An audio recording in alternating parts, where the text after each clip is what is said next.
Merci Monsieur le Président, Madame la Vice-Présidente. Quelques rapides interrogations ou commentaires de notre côté.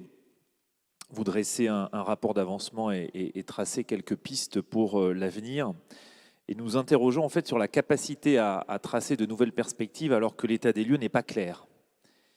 Nous avons repris, et vous le reprenez d'ailleurs dans le rapport, les objectifs fixés pour la mutualisation, qui étaient d'accroître la capacité à rendre un service réactif, garantir une meilleure cohérence territoriale et être plus efficient.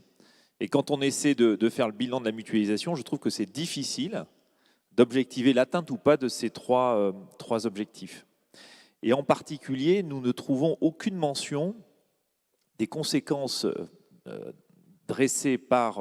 constat dressé par la Chambre régionale des comptes dans son rapport de juillet 2020, qui quand même pointait un certain nombre de manques, et notamment un bilan global de la mutualisation en intégrant le bloc communal pour pouvoir enfin répondre à cette question, est-ce que la mutualisation est efficace ou pas, est-ce qu'elle est efficiente ou pas. Je rappelle notamment sa recommandation 6, enrichir le bilan annuel d'une présentation des agents transférés par commune et par domaine.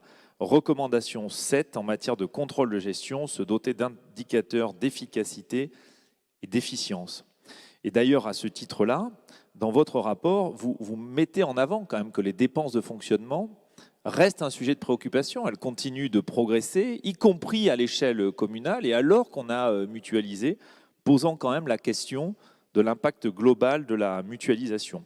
Voilà, donc il nous semble utile, de notre point de vue, de pouvoir disposer dans cette enceinte d'un bilan plus approfondi de la mutualisation dans les trois dimensions qui a été fixées dans les objectifs initiaux. Merci.